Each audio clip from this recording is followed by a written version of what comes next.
Well, welcome to the latest edition of TV on the Net. I'm your host, Tom Vartanian. Today's show brought to you by AmeriQ Credit Union. For every day, for everything, located next to Little Caesars at 3944 Route 281 in Cortland. By Rhinelander Creek Farm and Marathon. All natural, pasture-raised Angus beef from our farm to your table. By the Cortland Voice, the exclusive media partner of TV on the Net. For all your local news and sports in Cortland County at no cost to you, check out CortlandVoice.com. By the Royal Auto Group on Route 281 in Cortland, the home of no hassle, no razzle-dazzle. Check them out at RoyalAutoGroup.com. By Yeaman Real Estate at the entrance to Yeaman Park off I-81 exit 11 in Cortland.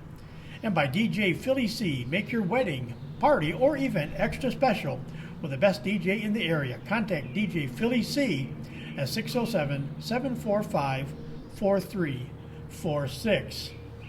So today we go back to a unique situation when you talk to athletes. Sometimes you're used to getting a three-sport athlete, and maybe they will occasionally play 3 seasons at a varsity sport if they're talented enough, and that's what my guest did. But he was also a 4-season athlete in varsity lacrosse, so that makes him a little more rare. But there's been that few of those in Homer lacrosse history, and some of them have gone on to had pretty darn good college careers back in their day. But joining us today is a recent grad, 2021 grad of Homer High School. So he's now finally enjoying his first free summer because he doesn't have to worry about the football practices and school and stuff coming up in the summer and the fall. But joining us today, Andrew Van Patten. Welcome, Andrew. How are you? As we said, it's been an interesting career for you. And a different career for you. You kind of followed the path of one of my other recent podcast guests. You actually spent half your educational career to this point growing up in Cortland, and then the second half of it, from junior high on, you came to Homer. So you actually were another one of those guys that started out in Cortland before coming to Homer. Yep. I was in grade school. I started in Cortland in kindergarten and went up all the way to 6th grade, and I just felt like it was a better decision to go to Homer, and we moved to Little York Lake, and we started in 7th grade, and now I'm here graduating Homer High School, so yep, definitely something weird. And we'll get to the weirdness of this last 2 years here a little bit later, but started out playing football, of course. We said 3 years on the varsity football team, but that started with his modified football career. But we said your other big sport, obviously, is lacrosse, and that's the sport you're going to go on to play college in. Yeah. Did you get involved in lacrosse when you were young, some of the youth stuff that Cortland had, or was it more, again, once you got to Homer, getting to work with guys like Rich Barnes, who was the junior high coach and stuff? So I started 5th grade, I started lacrosse, and with Sean Riley and Owen Riley. I'm going to college with Owen Riley, so that's pretty neat because I used to play with him in 5th grade. But yep, that's where it started, right in Cortland with Sean Riley, and then I stuck with it. I mean, I used to have a little board right in the backyard of my house, and I just hit it every single day. So that really is what got me into it, and then I went to Homer, and kind of stuck with it and stayed in modified, and then I got pulled up in 8th grade with Coach Patriarco, and then stayed down there for a year in 8th grade, and then I got moved up my 9th grade year with Tom Cottrell, and then that unbelievable season I had my freshman year is what really made me love lacrosse with Dante Iacovo and Dom Natalie, all those dudes. They really it really shined in my eyes of lacrosse, and that was really my biggest memory that I have in Homer. So, yep. And of course, following your dad's footsteps parts of the way. I know he was a football player. Did he play lacrosse too, or did No, he was a baseball player. He was a baseball player. And, but were there any thoughts at the time there about when you were coming up that, your dad, did have, was, as a football player, especially on the defensive side of the game. Any feelings that, my dad was a good athlete, so I've got to be a good athlete at the same time, or just Was any pressure that way from him? Either way from him to say you or not? Not really. It didn't really stress me out too much. I mean, I kind of paid my own way, which was really fun. So I didn't really think about following him in his footsteps, but I didn't really think about it, but now that I start to think about it, yes, I kind of did.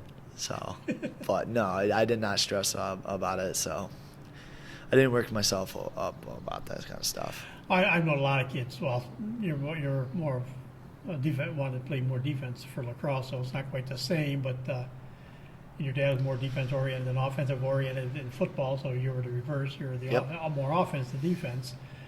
But I know a lot of other kids going, I want to make sure I scored as many goals, or I didn't, got as many points as my dad did when he played, or something. It's just always a little, or in some cases they're sisters. So I mean, there's always a little sibling rivalries and family rivalries at times when you're growing up. Yeah, I really don't have much of a rivalry with anyone in my family. I just kind of paid my own way, like I said. So, yep. So as you said, we'll talk a little football. If you do want to hear more about the football side of things, obviously we have done a podcast with Andrew on Trojan Football Talk, so we encourage you to swing over there to hear that one if you want to hear more about his football career, which wasn't too bad for, you figure he played 2 full seasons of varsity, came up as a sophomore, dinged up a little bit that junior year, the second year. The junior year was kind of a dinged up year, so he didn't play as much as he did. And then, of course, this past year with COVID, only got to play 3 games, and who knows what the season would have been like if you run for over 600 yards in just 3 games. He averaged 208, 207, 207 in his 3 games he played this year, I think, is how it broke down, something like that. So who knows what a full season would have been of football this year. But I said, rushed for over 1,200 yards your first year as a sophomore, and then it became a 700 yards your next year, and like you said, we're a little bit dinged up, but of course that was the year of a 1-2 punch, you and Logan Peck, where he made a scary backfield for Homer. And then this year, like we said, 600 yards and just over 600 yards, and just not even 3 full games, because you never played a full game this year on either side of the ball. But number 3 all time, 2,595 yards. Passed everybody's favorite, Dustin Morris. Or 545 yards, I think it was actually. I know you passed Dustin by a lot, but I know was that the goal? Because you knew about the history of the tailbacks. You knew Bob Avery, and of course, you didn't know anything that much about Bob. Obviously, as much older Bob is to all of us, but you did know about what Alec did, and you knew, of course, Johnny Horner did, and guys like Jake Plunkett, and so some of those guys are guys you kind of knew about a little bit more. But what was it about your goal? Like you said, you wanted to. It was your goal. I know it was Alec's goal. It was Johnny Horner's goal. Yeah, definitely. To beat Dustin Morris. Yeah, I think mine was Alec Bush. I mean, I was shooting for that, number 1. I mean, but fell short. I mean, my second year, I missed 3 games with my ankle. I missed the first game, West Hill, ITC. And then I believe I missed not Marcellus, but I don't really remember the other team. But yeah, Alec Bush was my goal to beat him, but fell short a couple spots. So, but Dustin Morris was definitely an accomplishment to beat. That was definitely awesome because he coached me, so it was definitely like a little rivalry that I had with him. So, definitely. What was Dustin like as a coach? Oh, he was awesome. He was one of my favorite coaches I've ever had. He really made me love football, and there was definitely like kind of a friendship that we had during like the games and football, and he'll make me remember football for the rest of my life. And he was one of my favorite coaches I've ever had. So I remember the night you passed him. It was one of those rare times he wasn't like at the sidelines. Yeah. The games in the afternoons this year kind of more, a little tougher for him to be in there. But I texted him and he said, think what he could have done with a full season. That's one of the first things he said. He was happy for you, but he said, but think what he could have done with a full season. Yeah, definitely. Yeah, exactly. So it was definitely an accomplishment. One to remember. So as you said, number 3 all time on the rushing list. And again, this year, a weird year. In your first two varsity seasons, I think it was 4-4. Your sophomore season, I think we said it was, or 5-3. Yep.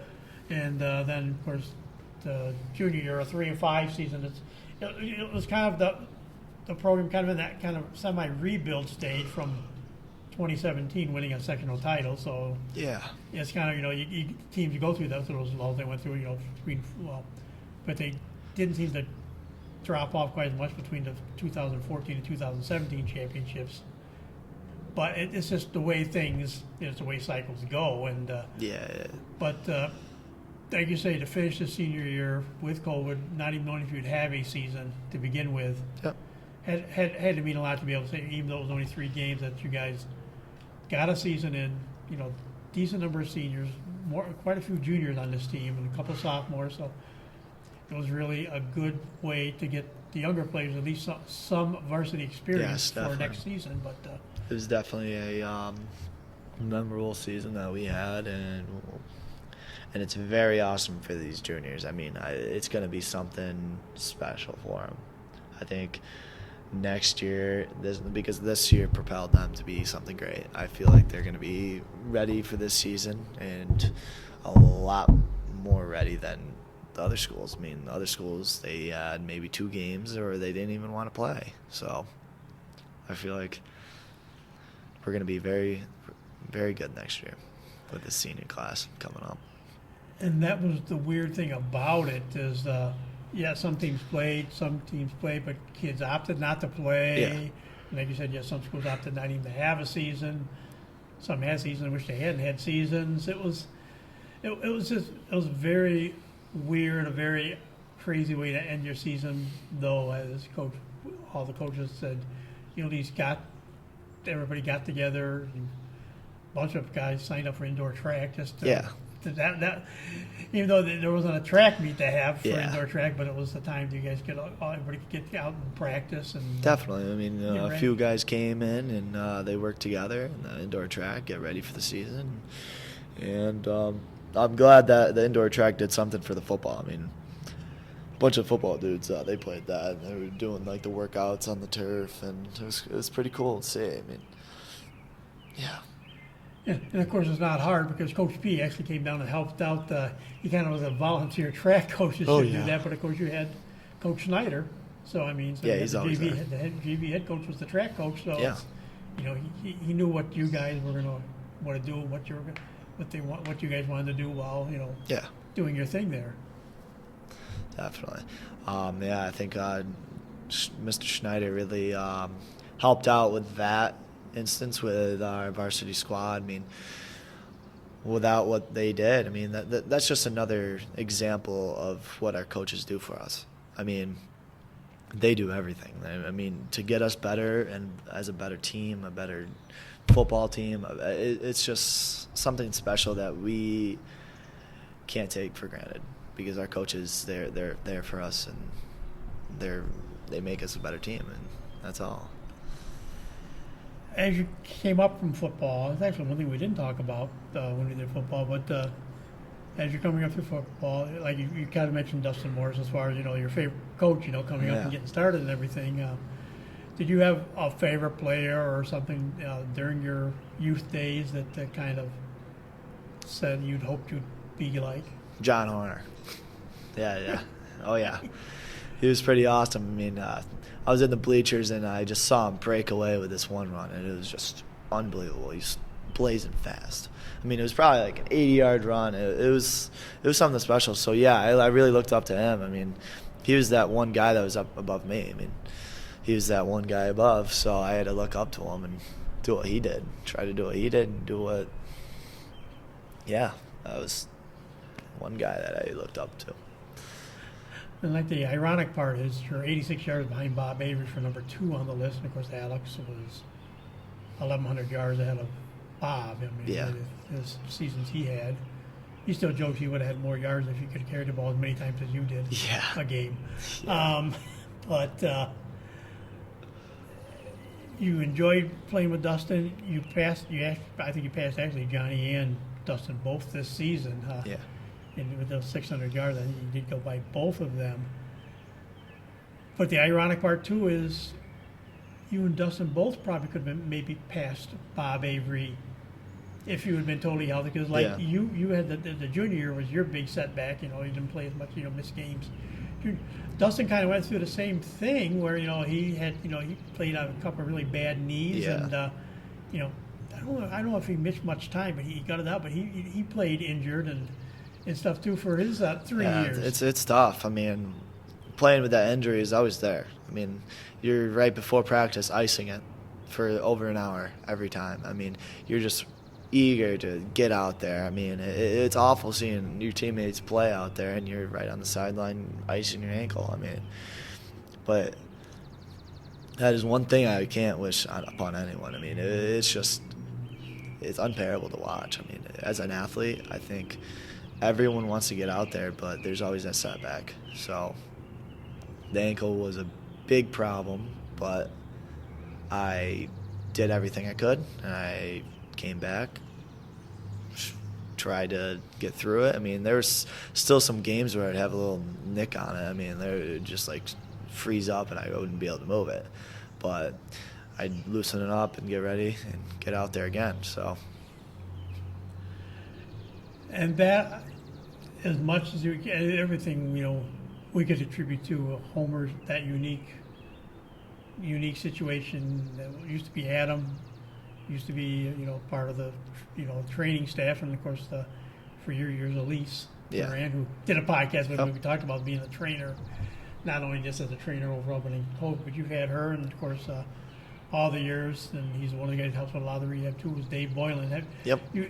Homer is a unique situation. They've had some good they have some good trainers on the staff, so the coaches worry about what you are, but they don't have to worry, am I making the right decision or stuff. Yeah. They can go back to working on concentrating on what's got to go on with the team during a game.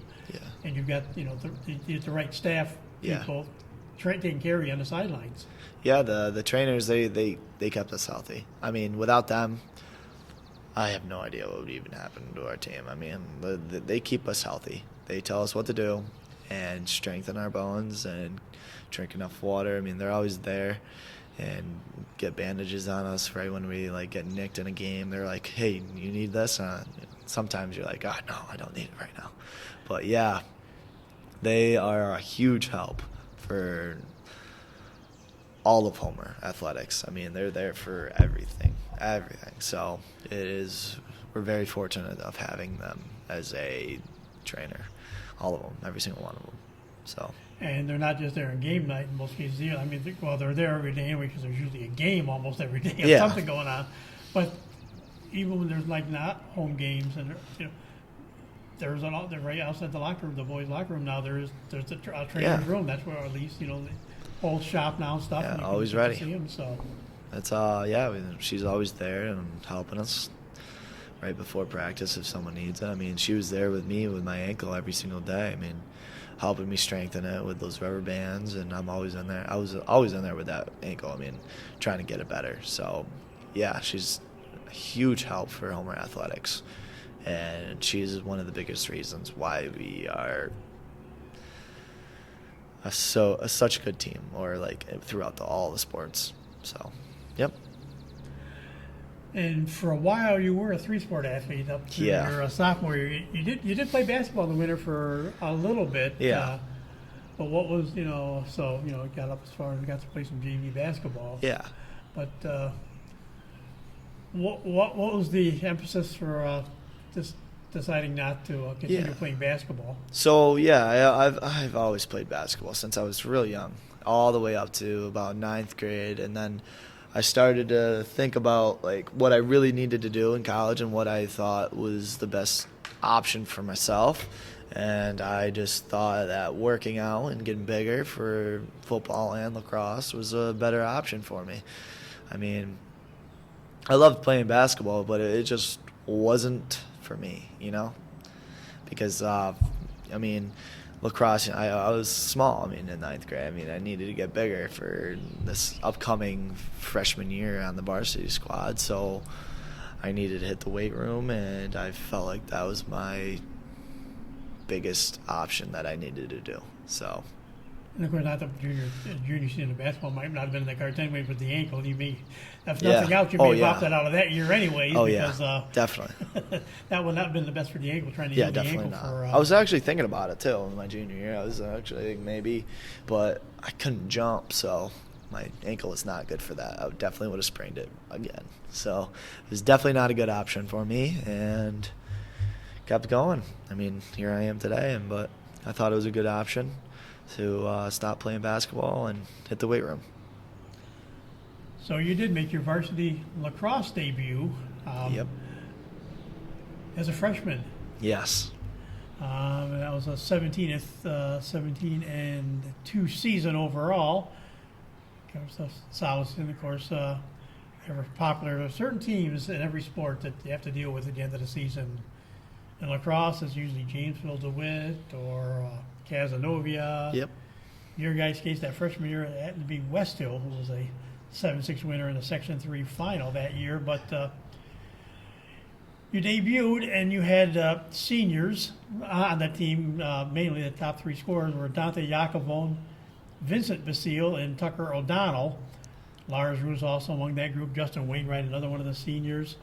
But you're right there in the top 10 in scoring, even though you weren't considered that much of an offensive player. You had 6 goals, 3 assists, and 9 points that first year. But what was it like that very first lacrosse season playing with those guys?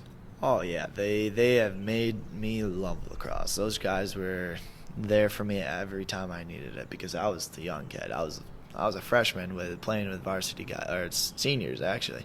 So yeah, I mean they were there. They brought us. I mean Tucker O'Donnell was there for me every day. So like he was the biggest help. So they were a huge help in my lacrosse career, and they made me love lacrosse throughout everything. I mean, they're probably one of the biggest reasons why I'm playing college lacrosse. So I'm really excited. I was really excited about that year and what it did for me as a person, a leader, and a player. And it was an interesting season because you came out of the gates, started out with 10 wins that season, 10-0 to start that season. Oh, yeah, it was awesome. And some good opponents in there. You beat General Brown, of course, win over Cortland.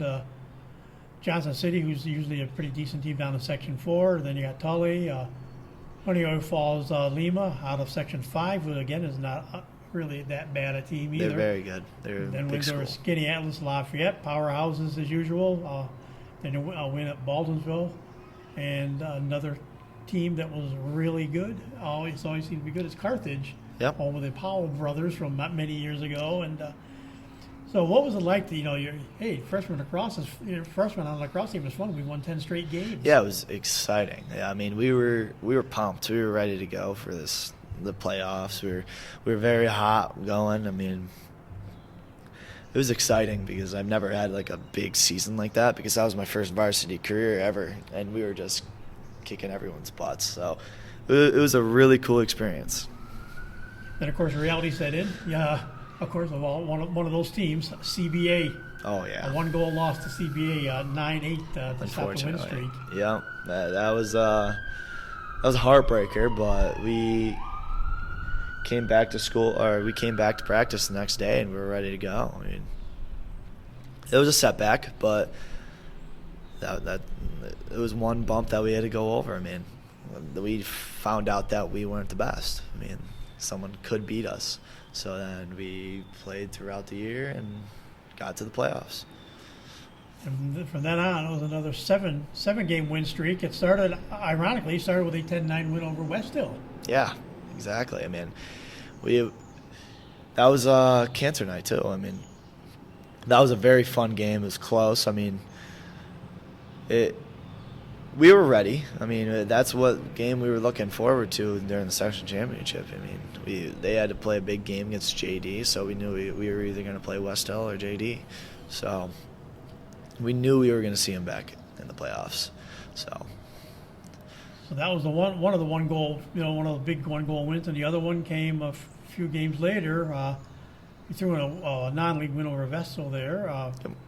Then it was a win over Chittenango. Then a 8-7 win over Cazenovia. Oh yeah. So that was an exciting game too. I mean, it was pouring rain in their little mud field that they have over there. So very exciting with that one. Close out the regular season, your freshman year with a win over Marcellus, a 4-goal win there. But then sectionals didn't seem like there would be much of a problem at that time either. You start out with a 19-2 win over Indian River in the quarterfinals. Then you got the rematch with Carthage, and like we said during the regular season, it was a 9-6 win over them. But in the sectional semifinals, it was 17-1. You cruised over them. Yep. And then, of course, it was West Hill in the finals, and of course, West Hill got you guys that day 7-6 to close out that first year. It was very nerve-wracking that playing in Liverpool. The stands were packed full. It was a very exciting time to play. Of course, we talked about the 3 guys you had as the 3 scoring leaders there for the team that year, and of course Lars Roos and then mixed there, and Justin Wainwright. Stephen Walter, of course, was there. He was coming off a great basketball season. That's the year they went to sectionals, and basketball lost to West Hill also. But Zach Barber, Jake Marinas, or some of those guys that you had for that season. And in goal, who actually had a decent career as a goalie for Homer, was Tom Turk. Oh, yeah. Not Tom Turk. That wasn't Tom, because he's the principal. Mike Turk. Yep. His son Mike.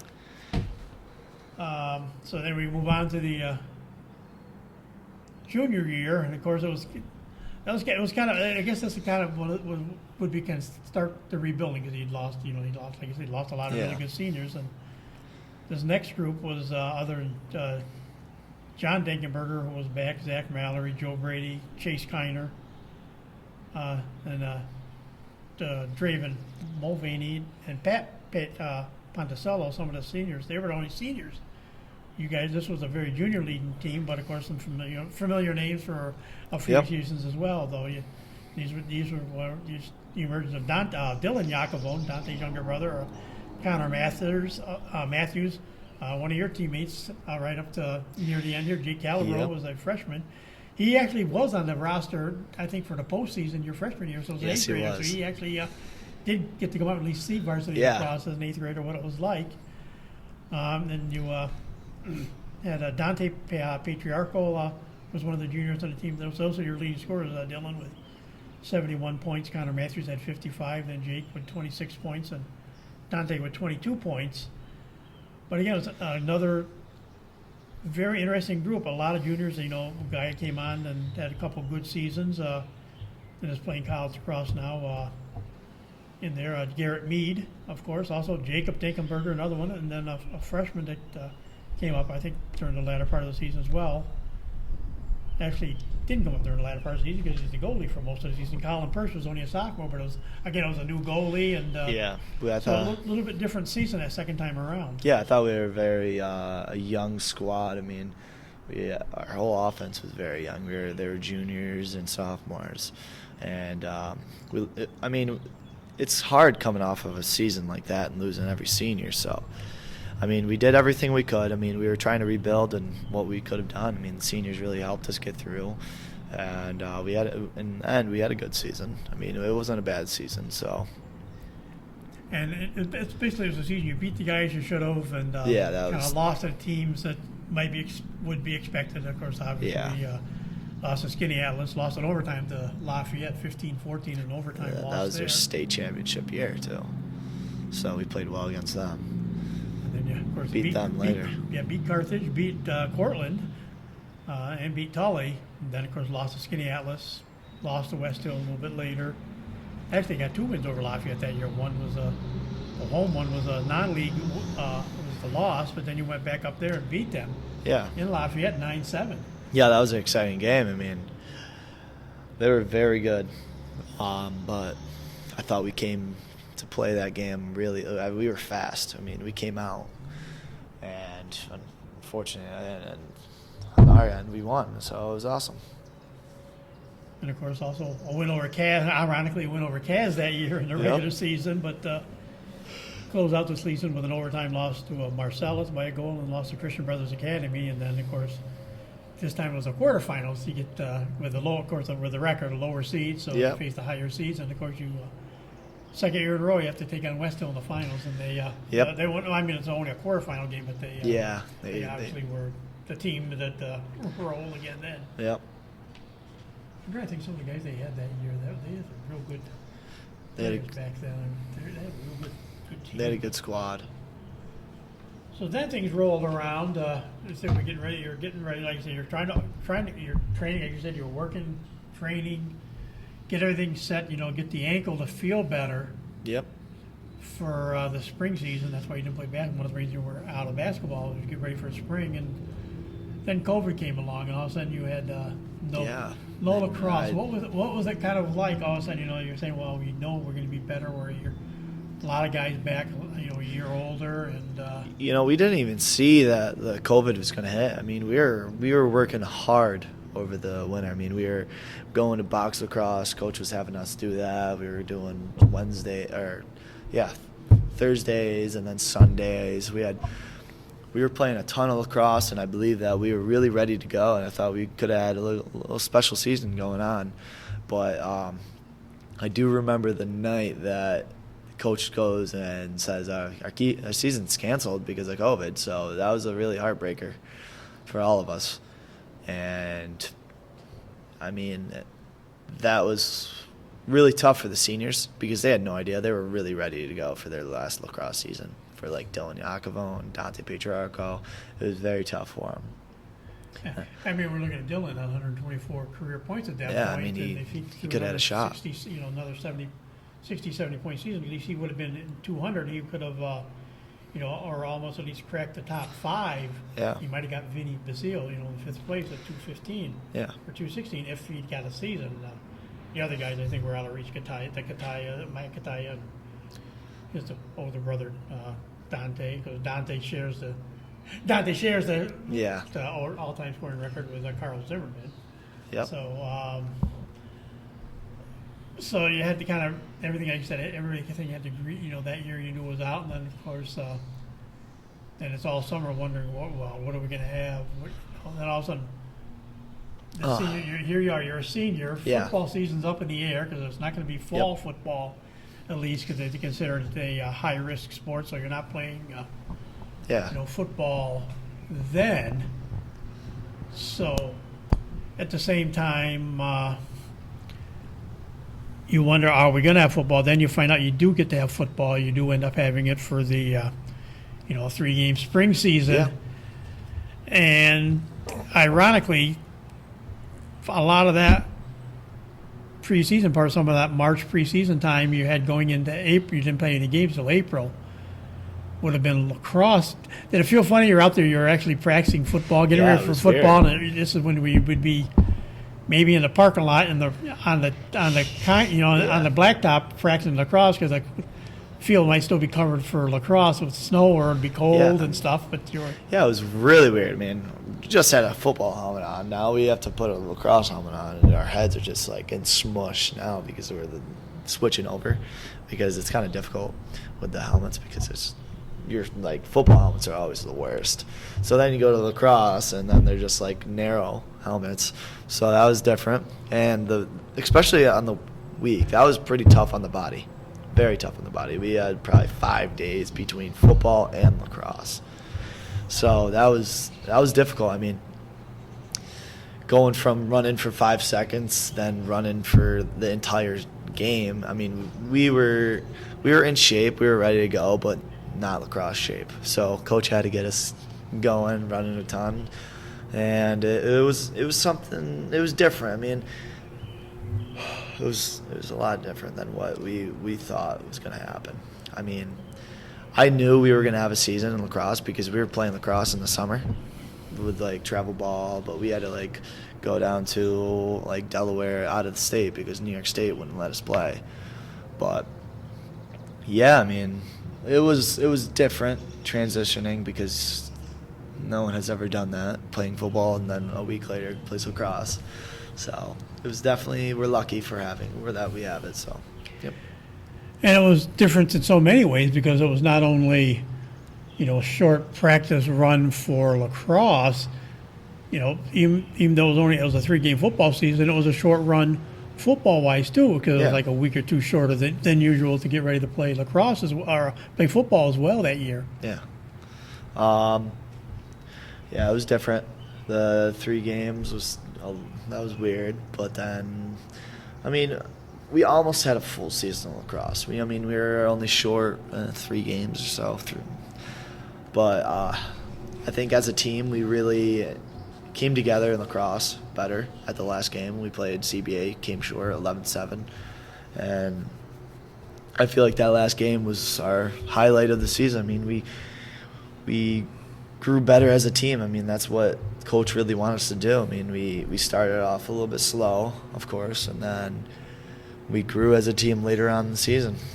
It was, A 9-6 record. You got 15 games in which is a good number of games to get in, and not knowing from almost day to day, would you have a game with somebody? Would your opponent be going into COVID protocol, or would the team go into COVID protocol, and you'd have to miss a week? I think it's a minimum of almost 2 weeks you'd have to miss, and so to get through, like you say, you got through pretty much from April 27th you started playing. There wasn't really a gap from more than a couple 2 to 3 days. Just really how the schedule went, that you went from there through the whole season, and got a little different schedule the last year because they kind of put kind of potted things a little bit more, so it kind of had a different look to your schedule, but still found times to do a little bit of traveling. Got games in against New Hartford and Carthage during the season, which you didn't in some of the other sports because of the way the pods set up. And they did also get up to the other side of the lake, which you really didn't get to do in football. You got to take on Casanova and Skinny Atlas during the season, and of course all the usual people. Open up with a win over Cortland and Jordan Albridge. definitely. Then it was a win over New Hartford, beat Casanova. That was the first real close game. New Hartford was a 9-7 win, but then to beat Cas 10-9, your 4th game in. Yeah, I feel like we did not have a few games. I mean, I think our first 4 games were just kind of blowouts. So we really needed someone that was a close game, someone close to us to really feel out who we are as a team and what we can do. I mean, if we're down, we need to know if we're a good team and we can come back and beat them. I mean, it really showed our true colors, those closer games. And then, of course, you followed that up with not only did you beat Cas in the next 2 games, you beat Carthage by 9 goals, and you beat Skinny Atlas by 3 goals. So I mean, so you're beating. Even though you weren't as many teams, they were you were facing good composition. You were getting wins. Then came the one string. The only really bad string is 3 losses in a row. But of course, one was to Tully by 2 goals. Yeah, that was our. We kind of were dismantled as a team, and we needed something to get us back together with those 3 games. I mean, we kind of just fell apart, but after those 3 games, I mean, what was the 4th game that we won? Was it Cortland? Well, like I said, back in the early season there, you beat Cas and Carthage in those early seasons. But after the losses that you lost to Tully, then Lafayette by 10 goals, and then a 7-goal loss to West Hill. Yeah, so it was difficult losing by that much. I mean, but we came out. We started to realize as a team. We came back to practice. We started working hard. We needed, and it was difficult those 3 games. That was all. So then it was back to back. It was kind of win a game, lose a game. You came back with a win over Chittenden, 16-6. But then right after 2 days later, that was CBA, and CBA won by 14 goals. Yeah, that was not a good one. And then came back with a solid win over Cortland. So it got Cortland twice this season and beat them both times. And then closed out the regular season with a 2-goal loss, 8-6 to Marcellus. Yeah, that was that was another close game. I mean, good thing they were in, I think, Class D, so that game didn't really matter. I mean, there were a few games that just didn't really matter for us because of the seeding, and I feel like that we got a good seed in the playoffs and played well our first game, and then our second game against CBA, I think we played very well against them too. It started out again Carthage, this time with Carthage, and a 12-7 win over Carthage in that first game. Yep. And then, like we said, you lost by 14 goals to CBA on the 27th, and then you're playing them, a little more than not quite 2 weeks later in sectionals. You lost to them, but you only lost 11-6. Yeah, and exactly. that was a sectional semifinal game. Yeah, we were actually leading them in the first quarter 3-0, and I feel like we came in with a different game plan. We ran a zone for the defense, so that kind of really caught them off guard. And I feel like that game we tried very hard, we worked hard, and we came together as a team. And all we could have done was really work hard against that team because they had a lot of powerhouses on that squad. And the only thing I didn't really print out was the actual roster for this season, which is okay, but I had everybody here. But again, Jake Calabro is only a sophomore, of course. He led the team with 59 points in this. Jared Matthews had 57 points. Ben Marinos with 41 points, and Hunter Reelman, another got to be a young name because I know older brothers, but he's got to be a young. He's a sophomore. He's only a sophomore, so he had 37 points. So those are the leading scorers on this group, and yeah, I mean, we only had 6 varsity returners going into our varsity season this year, so it was huge for those kids to step up and score some goals for us. I mean, yeah, that was big for like Jared Matthews, Hunter Reelman. We needed them to really have a big game every game and keep our team together and just score some goals. of course Colin Perks again in goal. Yeah. So Colin was in Colin goal played for very well this year too. And people are going, well, you're talking to Andrew about lacrosse. Well, you were more. I guess I've had a number of podcasts where I've talked to the higher scorers, and the guys that are trying to score. And this is more the past few that I've talked to have been more guys on the defensive side. Drew Cottrell was on the defensive side. Ben Connery is on the defensive side. Richie Barnes, of course, was an outstanding goalie, and the junior high coach who just retired as far as he's a teacher finally. Yep. He's retired, and you were more on they kind of want to start you out on the offensive side, but you got much more happy with the long pole. Yeah, I mean, I feel like that was where I really belonged. I mean, I love playing defense against kids. I feel like it's a lot more fun for me as a player because I feel like that's where my game is. So the defensive side is where I'm going to play in college, and I'm going to college with Colin Perks, so we're going to have some fun times over there. Like we said, your first freshman year, you had 9 points. Your freshman year, you had 8 points. In your sophomore year, this past year, just the 1 goal and 3 assists. But like you said, concentrating much more on that defensive side, of the game a lot more than you did before. So, like we said, the senior year, it was an interesting year as well too. And what we talked before, what your football career was like, and of course you've always liked lacrosse. Was it a hard? Did you get really a lot of offers on both sides, as far as football and lacrosse?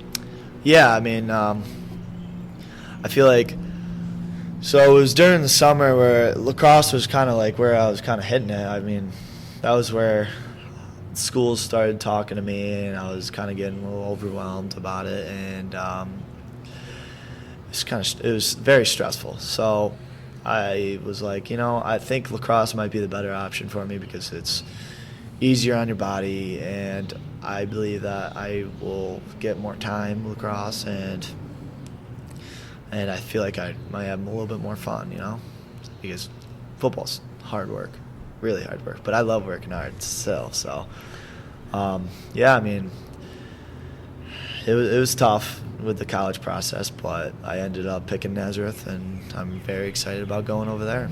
It's going to be a fun time. Can't wait to play with Rob Randall, and it's going to be fun. They have a pretty good lacrosse program there. Yeah. On the lacrosse side, who are some of the other schools that you talk to about lacrosse? St. John Fisher, Oswego, St. Lawrence, and Cortland, SUNY Cortland. So, yep, those were my options. You don't want to be the fourth homer guy over there with Dante and Jacob Rivers and Cortland's Dominic. Beautiful, but I just want to. I can't be 15 minutes away from my house. No way. Kind of want to go away. Spend the week a little bit, move on. I mean, it would have been awesome to play with Dante and Dom again, but 15 minutes, no thanks. So, How about on the football side? Who are some of the schools that did look at you for football? St. Lawrence. I didn't have too many, so I think St. Lawrence and there was this one Teal College. So I mean, I kind of got myself out there in lacrosse a little bit more, and it was kind of tough for football to like see me because I wasn't really going to like all these camps and stuff. So it was difficult for like the football side because I didn't send like too many things out to football because I was like on the lacrosse side and thinking about lacrosse a little bit more than football. So that was it. Did you get involved heavily with in the summer with playing travel lacrosse and getting Yes. involved in? Did that help also? Oh yeah, 100%. I mean, when I played for this upstate team, and we had to go down to New Jersey, I believe, and that's where all the colleges kind of go to because we had to play like our different regions. So like I was on like the Central New York or upstate lacrosse team, and we had to play like Long Island and all those schools. And yeah, the coaches were down there. They saw me and they texted me, and then that's where it kind of blew up. So definitely the summer lacrosse was the biggest thing that I've done with college.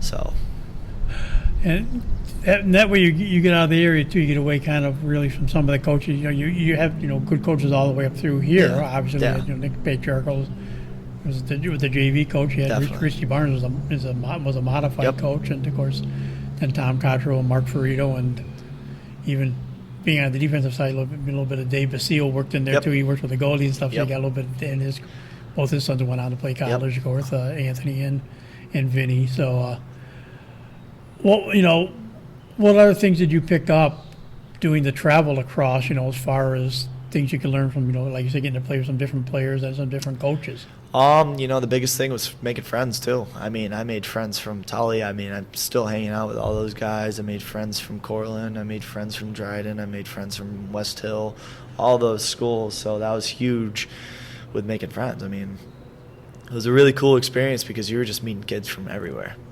And then with college or with travel ball, I mean, you were playing. So the teams that we play down like travel are a lot better than high school teams because they're the best kids like around their region. They want to play on this travel team. So that was huge about playing better kids, and that made you a better athlete and a better player. So travel, Colebrook, that was one of the biggest things that I did with lacrosse. I mean, it was that next level step that I needed.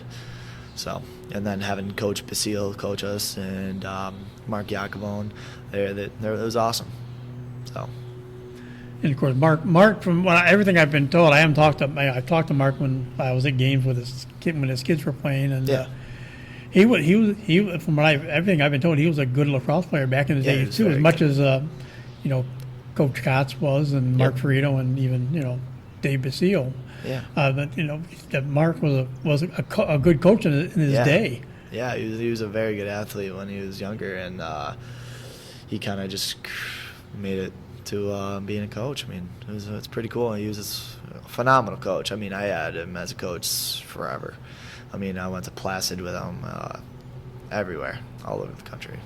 So, And like you say, when you start doing the travel too, you get to see the different styles too. You get to, like you say, you get to run up against the guys from Long Island a little Yeah. bit, and some of the guys up and very down fun. the East Coast. Did you notice any different styles of stuff that these Yes. guys did that you didn't do up here in Central New York? yeah, I mean, we'd play like Long Island teams. They'd be a little bit more chippier. I mean, they'd be talking. So, I mean, they would play. They're a little bit more fancy with their sticks, and I mean, that was about it. I mean, everywhere else was just like better players, better style of play. I mean, but Long Island was the only different team that you didn't really want to play because they're all a little snarky. So, yeah. Well, the thing too is when you talk about growing up in college football is you have Syracuse, you have Portland State, has had a good run as of late, and of course Cornell for football, but growing up, and it's something we've talked about a lot lately, growing up around here, if you wanted to play lacrosse and you wanted to watch some good lacrosse, you had Syracuse up the road. Oh, yeah. Portland State, of course, is on a Yep. roll there as well. Cornell has always been fairly a fairly good lacrosse. Very You know, good, was yeah. always good and has been good in Central New York. So you got all those, and you throw in what Hobart was doing off and on for some good years. You didn't have to go far to go watch some college lacrosse to see what was out there. No, definitely not. I mean, this is a good area for lacrosse. I mean, you don't have to go far to see anything. I mean, you got Cortland State, go down to see Dante and all them. They're awesome lacrosse players, and then go over to RIT 2 hours away in Rochester, and they just won the national championship. So, New York State is an awesome area for lacrosse. So, it's pretty awesome. Did you get any calls from any of these awesome programs with these Homer coaches? I know Jake Kuhn is a Homer grad. He's our IT coach right now. He's Yeah. of course you got Jake and Plunkett and Drew Cottrell together now down at Muhlenberg. Jake hired Yep. Drew as an assistant. Yeah. Any calls from those guys saying, you know, we're building something here, you know, and they're Drew came to all of our. He came to a couple of our travel games and watched us play, but no, not RIT. RIT's they're really good. They just won the national championship, but no, not RIT. Just Cortland State. I had Nazareth, Fisher, St. Lawrence. Those schools. So good small schools. well, like you're seeing St. Lawrence. I think you said they talked to you for both sports actually, and so Yeah. football.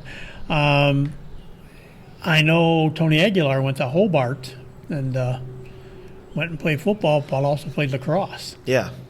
Any thoughts? Was there any talks with those schools that you could come play? No, I did not. Those are the big D ones, so I did not get any offers from them. So, nope. Yeah, well, I just didn't know if like St. Lawrence would say, "Well, you can play football for it, but you could play lacrosse also," or Yeah. vice versa. No. Yeah, I was really thinking about St. Lawrence because my dad went there for football, and that was like kind of one thing I was looking at. But unfortunately, I didn't really like the town. I kind of wanted to go to like a city, more like. But yeah, it wasn't for me. Too small of a town up in the north country. Not to mention you've had cold enough winters here, living up in St. Lawrence in the dead of winter. Oh yeah, that would be a lot of fun. I'm sick of this snow. I'm sick of the snow. It's awful. Not that you won't get away from it in Nazareth, No, but no. at It'll least. be a little bit better, maybe. But Nazareth is another one of those good programs. I'm trying to remember off the top of my head. I have to go back and look at the career scoring stuff I had here, but I think we've had a few. Basile went there. Yeah, Anthony. yep. Anthony went there, and Coach Basile, Bays, he went there too. Yeah, he he won was the there. national championship there. so I was saying, that's another. There's, it's fun. Well, you got it back from right at the turn of the 2000s and the 1900s eras. There you have Avery Burke went there. He went to play Nazareth. Wow. At Nazareth as well, and. Yeah, it's fun when you go down there. Oh, Jake Gray. I remember I covered Jake Gray, Yep. 2012 to 14. Jake went to Nazareth. Yep. Derek Goddard, back in the early 90s, went to Nazareth. So, there's Bunch of people. you've got a bunch you've gone there, of course. I always like it, even though it's only a 2-year college. I see somebody went to Herkimer along with Coach Barnes. That's why I went to college. Yep. So, I like to see.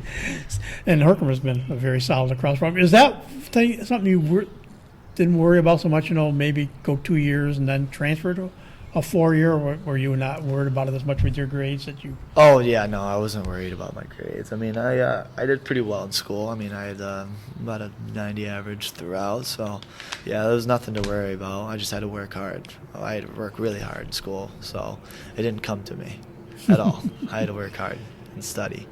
So that was a big obstacle. But I was thinking about going into the Marines and all that kind of stuff too. But I decided that really wasn't my option or like a good thing for me. I thought that getting into college 4 years and getting on with my life was a good option for myself. So. And of course, I left out a fairly successful coach. I never even knew he was there until this year, and then realized who he was. He's been there 10 years. He's been the head coach for the last 4 years. Zach McMullen's over coaching at TC3 now, and of course, one of your guys you got the little playing time with, Chase Kiner, was the first ever NJCAA Division III All-American. Yeah, it was an awesome NCAA achievement for him. For Chase, still, I haven't got him on a podcast yet. I'm working on getting him. We've Yeah. talked a couple times. He goes, I don't know how I won the award, but Yeah. he's downplaying his talent, obviously, like Yeah, he's he an awesome did. player. But he did beat the Panthers' first All-American is Yeah. quite a quite an honor as well. TC3 is playing really well lately with Coach McMullen. I mean, he was one of our Cobra coaches, so I'm pretty close with him. So he's always there if I need any help. Yep. That's good.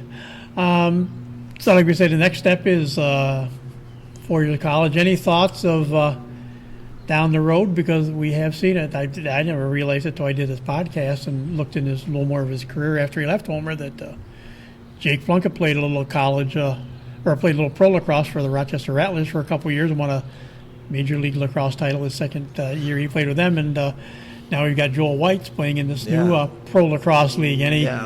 We'll see what happens. I mean, I'm just going to go there and see what I can do. I mean, I work as hard as I can, work out, play wall ball every day. I mean, that's all you really can do. And then get some playing time there and then go from there.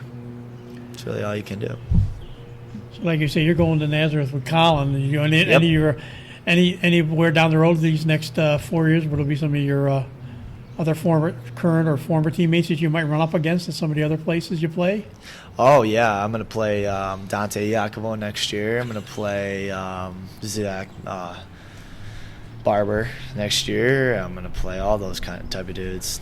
Dylan. Oh, no, not Dylan. Oh, he goes to Binghamton. So, yeah. And Tucker O'Donnell right across the street, Fisher. So, it'll be pretty cool. Playing all these new dudes. Well, like you said with Tucker too, you said he was one of those that helped you that freshman year. Yeah, he was always there. So you didn't get to play football with him, but he was if you wanted to coach and a teacher on the field, he was one of those. Tucker was one of those kind of guys that was just always there, willing there. I mean, even when he was dinged up and couldn't play, he was almost like another coach. He was like to stay around the team for that year. He kind of helped coach off and on do things and.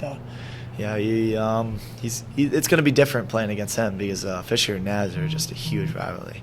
So that's going to be in that Bar A, it's really just Fisher and Naz. They go at it in the championship most likely every single year. So it's going to be different playing against those guys again. I mean, I'm going to see them during the game playing against them. So it's going to be exciting. I think it's Ithaca College is in the. Are they in that? They're not. They're not anymore. They've moved. That's right. They moved. That's right. They switched.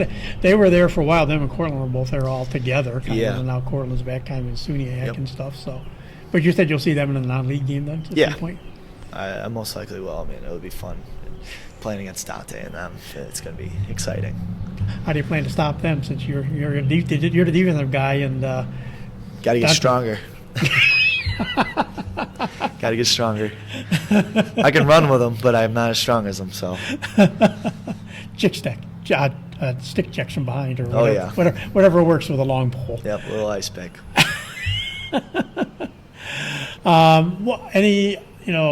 Like you say, right now, 4 years of college. Any other plans down the road other than, what you might like to do, or what maybe you're going to school for to take you on? Yeah, I'm going for business. I want to do real estate. I want to get into student housing and all that kind of stuff.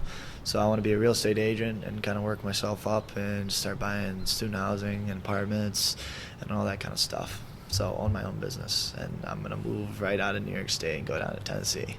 That's my goal. Tennessee, eh? Yep. I got my older daughter lives in Tennessee. She lives just outside Knoxville. Yeah, I hate the snow, so I'm gonna go where the heat is. I've done a couple of visits there, and I was down there this March. I went down and saw her for a little while, and I want to move into Nashville. Kind of telling my wife, I said, it would help your health, and we still get to see the seasons, but you don't see as much winter as you see. What kind of thing? I think we should go down because she took me for trips when we went through the Smoky Mountains and different things, and I kind of go, I like it down here. So definitely. I was thinking, hey, maybe it's Tennessee beautiful. might not be a bad place to move to in the long run. Definitely. That is exactly where I want to go. So that's my plan. Sounds good. You got it all figured out then, hopefully. Yep, hopefully. Well, Andrew, we want to thank you for taking time here to talk to us again today. Thank you. That'll do it for this edition of TV on the Net. Today's show brought to you by American Credit Union, for every day, for everything. Located next to Little Caesars at 3944 Route 281 in Cortland. By Right Angle Creek Farm and Marathon. All natural, pasture-raised Angus beef from our farm to your table. By the Cortland Voice, the exclusive media partner of TV on the Net. For all your local news and sports in Cortland County at no cost to you, check out CortlandVoice.com. by the Royal Auto Group on Route 281 in Cortland, the home of no hassle, no razzle-dazzle. Check them out at royalautogroup.com. By Yeaman Real Estate at the entrance to Yeaman Park off I-81, exit 11 in Cortland. And by DJ Philly C. Make your wedding, party, or event extra special with the best DJ in the area. Contact DJ Philly C at 607-745-4346. So for my guest Andrew Patten and yours truly Tom Vartanian, we thank you for listening, and we'll talk to you again soon.